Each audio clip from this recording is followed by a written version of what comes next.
కొన్ని దశాబ్దాలుగా చట్టసభల్లో మహిళల రిజర్వేషన్ అనేది ఒక నినాదంగానే ఉంది. ఇంతకాలానికి మహిళా రిజర్వేషన్ బిల్లు చట్టరూపం దాల్చిపోతా ఉంది. It is a historical day. ఈ రోజు దేశ చరిత్రలోనే ఒక గొప్ప రోజుగా మిగిలబోతా ఉంది.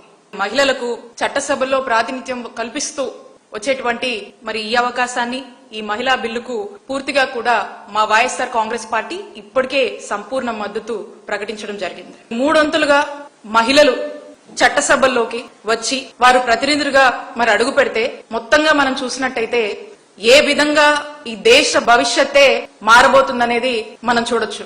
మహిళల అభ్యున్నత గురించి, మహిళల ఎంపవర్మెంట్ గురించి పూర్తి స్థాయిలో కూడా ఆలోచించి అడుగులు వేసినటువంటి ఒక గొప్ప నాయకుడు మా నాయకుడు జగన్మోహన్ రెడ్డి గారు. అలాంటి ఒక గొప్ప పార్టీ మా వైఎస్ఆర్ కాంగ్రెస్ పార్టీ.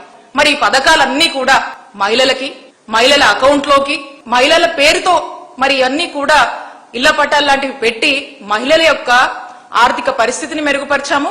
ఆ ఇళ్లలో సమాజంలో మహిళల యొక్క గౌరవాన్ని జగన్మోహన్ రెడ్డి గారు పెంచారు. ఒక మహిళని హోమ్ మినిస్టర్ చేసి, ఒక డిప్యూటీ సీఎం అవకాశం ఒక మహిళకి ఇచ్చి, ఇలా అనేక అవకాశాలు రాజకీయంగా కావచ్చు, ఉన్నటువంటి అన్ని అవకాశాల్లో కూడా మహిళలను ముందు పెట్టి మహిళలకు గొప్ప గొప్ప అవకాశాలు కల్పించి రాజకీయంగా ఎంతో చైతన్యపరిచి మరి ఉన్నటువంటి నామినేటెడ్ కాంట్రాక్ట్స్ లో, నామినేటెడ్ వర్క్స్ లో కూడా 50% అవకాశాలు మహిళలకే కల్పించినటువంటి గొప్ప నాయకుడు జగన్మోహన్ రెడ్డి గారు. ఇవన్నీ చూస్తూ ఉంటే ఇప్పుడు ఈ వాదన ఏదైతే ఉందో అప్పట్లోనే మా నాయకుడు జగన్మోహన్ రెడ్డి గారు మహిళల పట్ల, మహిళల ఎంపవర్మెంట్ పట్ల ఒక సోషల్ రిఫార్మర్ గా పనిచేశారు.